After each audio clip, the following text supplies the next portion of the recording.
Dimanche 27 avril de l'an 2025, merci de nous recevoir chez vous. C'est l'heure de vous informer sur ORTM2. Bonsoir et bienvenue à tous. Le dossier de ce 19h30 s'intéresse au métier de blanchisseur d'habits. Vous le savez, ce métier consiste à réceptionner les habits en fixant un rendez-vous. De ce fait, les blanchisseurs ont l'obligation de retourner les habits de leurs clients en bon état tout en évitant de les égarer ou se tromper de propriétaire. Comment ils arrivent-ils à s'organiser pour reconnaître les habits des clients? C'est à cette interrogation qu'Ibrahima Souli Traoré tente de répondre dans ce dossier. Des habits dans des sachets, en moule ou tout simplement enveloppés dans des draps, souvent même repassés ou oubliés. Nous les retrouvons respectivement dans les pressings et chez les blanchisseurs traditionnels. La question que nous nous posons alors est comment font ces blanchisseurs pour savoir à qui appartient quel habit. Il y a des clients qui viennent très souvent avec des emballages que nous reconnaissons déjà. C'est pourquoi, quand ils viennent les récupérer, nous ne posons pas de problème. Chaque client vient avec une moule d'habits qui lui est propre. À la réception, nous essayons juste de mémoriser les tissus dans lesquels se trouvent les habits. Dans le pressing, la procédure est tout autre. Ici, nous procédons par numérotation. Le numéro de téléphone du client figure toujours sur le reçu. Sinon, c'est un numéro spécial attribué à chaque client qui nous sert de référence. Non seulement au niveau de la lessive, du repassage, mais aussi au retrait des habits par les clients. Cependant, il arrive que certains habits échappent au contrôle de l'organisation.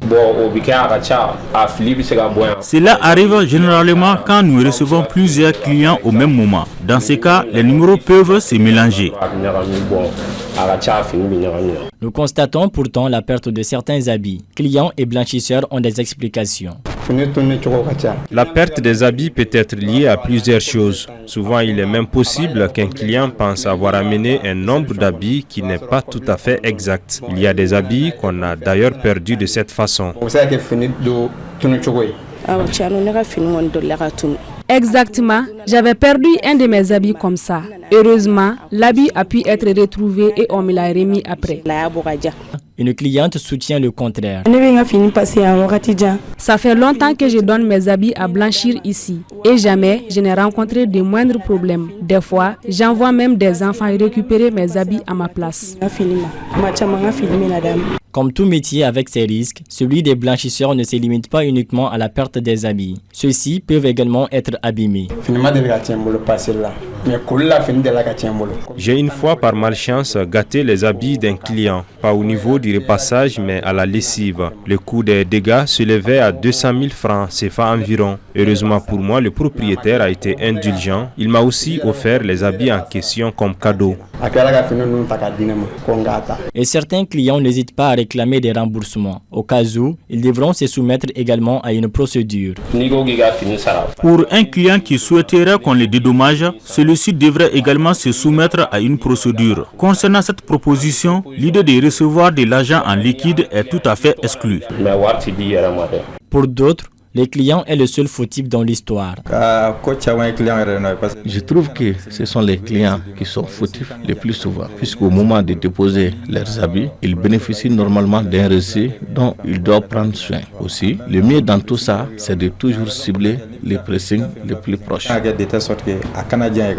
Une chose qui ne semble pas avoir compris cette autre cliente. Pour elle, ce ne sont pas des habits qu'elle ne retrouve pas, mais plutôt le pressing en question dans lequel elle a déposé ses habits.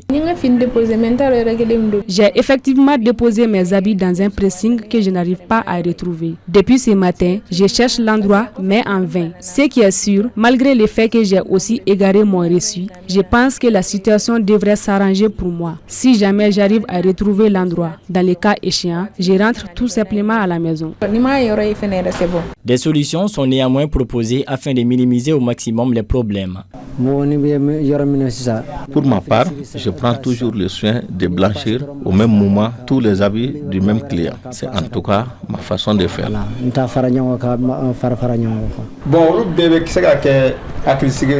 La meilleure solution, c'est de rester vigilant, car les erreurs sont parfois indéniables. Je trouve qu'il faut vraiment être vigilant. Certes, chacun a sa façon de reconnaître les habits de ses clients. souvent même avec des techniques différentes. Par contre, ce qui fait l'unanimité reste une relation de confiance et de conscience professionnelle. Le 5e congrès ordinaire de la SOMAO, la Société malienne d'ophtalmologie, ouvert ce vendredi, se poursuit. Ce rendez-vous scientifique incontournable pour les ophtalmologues rassemble des experts et des professionnels du secteur. À cette occasion, des stands riches en découvertes ont été installés sur le siège, offrant un véritable panorama de l'innovation en santé oculaire. Abisso. Le 5e congrès de la Société malienne d'ophtalmologie est un événement de taille où la science, la technologie et l'innovation se rencontrent. Au cœur de l'événement, une série de stands, véritables points de rencontre cruciaux entre professionnels et chercheurs. Une rencontre scientifique qui va permettre aux uns ou aux autres de revenir sur les cas pratiques qu'ils rencontrent au cours de leurs activités. Et ça permet aussi de rehausser le niveau en matière d'études et aussi en matière d'évaluation au niveau des étudiants. C'est une organisation de la Société d'ophtalmo du Mali qui est encouragée et à féliciter à travers cet événement. C'est un moment de partage et d'apprentissage également pour toutes ces personnes qui se retrouvent parce que chacun vient partager ce qu'il vit au quotidien dans les soins qu'il offre à ses patients. Donc c'est des moments qui permettent à ces praticiens-là d'échanger entre eux, d'apprendre et d'avancer. Ce congrès représente une véritable aubaine pour les exposants qui y voient une opportunité non seulement de partager leur expérience, mais aussi de promouvoir leur entreprise. Réellement, ils ont réussi leur congrès. On voit que tout le monde est bien représenté, que ce soit les autres sociétés de médecine sont tous là, tous présents. On a vu le ministre de la Santé qui était là et aussi l'industrie pharmaceutique qui accompagne ces médecins-là. Donc vraiment, c'est juste un mot de remerciement et un mot de félicitations. Une initiative que exposants et visiteurs encouragent fortement. Vivement la prochaine organisation et nous souhaitons aussi qu'il y ait beaucoup d'améliorations concernant le mandat. Il faut qu'il y ait quand même ce genre d'événements pour rehausser un peu le niveau de qualité en matière de la pratique d'ophtalmo et de la prise en charge des maladies oculaires. C'est une occasion très spéciale, surtout pour nous les délégués et notre labo aussi qu'on représente, de nous faire connaître et connaître aussi, faire la découverte de d'autres médecins, rencontrer d'autres médecins aussi.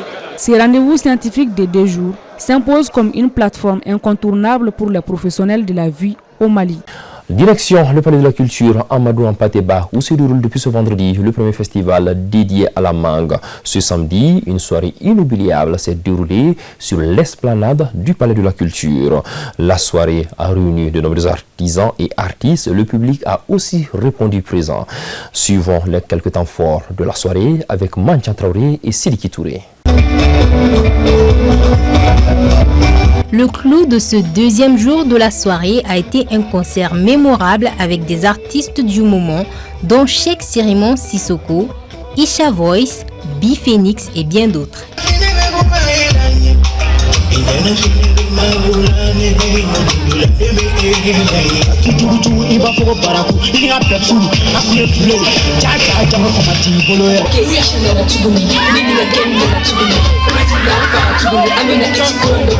Sur le podium, ces artistes ont su créer un des shows les plus inédits dans une atmosphère très particulière au parfum de la mangue.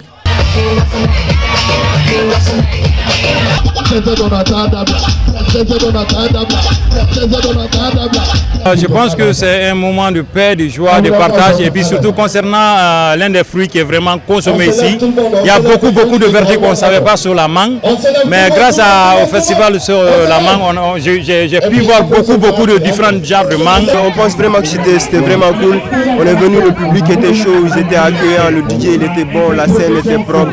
Donc c'était vraiment un plaisir pour nous de participer à la première édition du festival de la mangue. Et vivement la 2e édition, Inch'Allah, s'il plaît à Dieu. Et un méga plop, qu'est-ce qu'on a mongo chité voilà, nous c'est Djaja qui nous conduit. Voilà tous mes choux, nous qui un méga poursuit, mais bien de nous courder. À la main, first rasta for un méta, méga bolimana, méga encore. Un moment idéal pour les amoureux de la nature en général et de la mangue en particulier pour profiter du week-end. Ici, en plus de se dire qu'il s'y passe quelque chose de bien à la fois succulent et coloré, Quand arrivent les guitares avec les voix qui vont avec, les festivaliers se disent être sûrs d'être au bon endroit.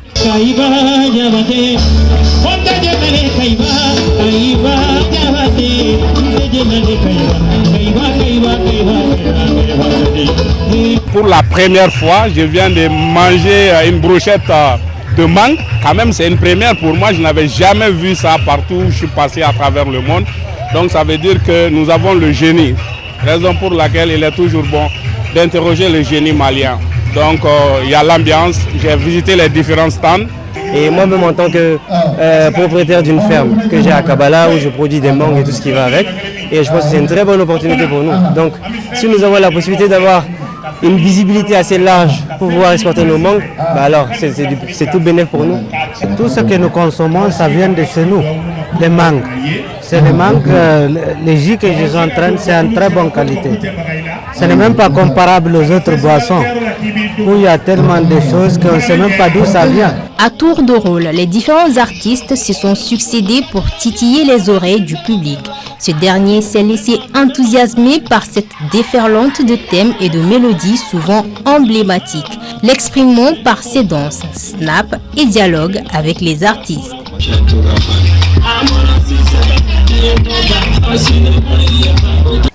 Rôle de la femme dans la construction du Mali Croix. C'est sous cette thématique que les femmes de la Caisse malienne de sécurité sociale de Bamako ont célébré le 8 mars. Le 8 mars, vous le savez, est l'occasion chaque année de promouvoir les droits des femmes et l'égalité des sexes dans le monde. Suivons ce compte rendu avec Tanavet Sangaré.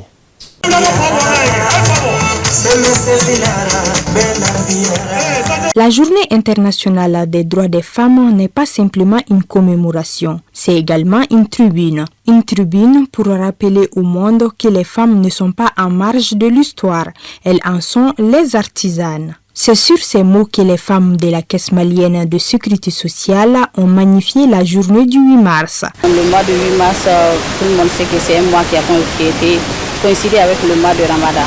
Donc c'est dans ce cadre qu'on a eu l'initiative d'organiser cette fête. Bon, ça renforce aussi une donation qu'on a eu à effectuer dans le même sens. Donc ça clôture juste l'activité de cérémonie d'aujourd'hui.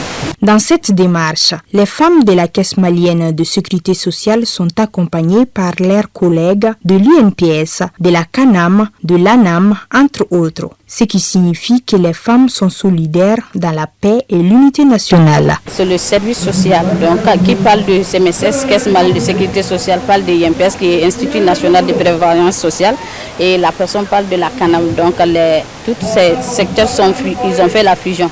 Donc nous travaillons presque dans le même domaine. Les personnes présentes à cette rencontre trouvent cette initiative salutaire, d'autant plus que les femmes jouent un rôle crucial dans notre société et ailleurs. J'avoue que j'ai été impressionné de voir la mobilisation des femmes autour de cette activité. Et si toutefois les femmes se mobilisent autour des autorités actuelles, nous allons réussir la transition et nous allons réussir le Mali Croix. C'était une occasion bien placée pour que nous les femmes, vraiment, pour montrer que la femme est importante dans un pays et dans la vie de tous les jours. Nous avons l'obligation de se rassembler, de faire ces rassemblements souvent pour se dire des idées, entre nous et prendre des chemins pour pouvoir aboutir à quelque chose de commun. Cet événement, comme tant d'autres, montre que la célébration du 8 mars 2025 a été une réussite sur toute l'étendue du territoire malien. Point final à cette édition que j'ai eu l'immense plaisir de vous présenter. Très bonne soirée à tous, que la paix et la bénédiction d'Allah soient sur le Mali.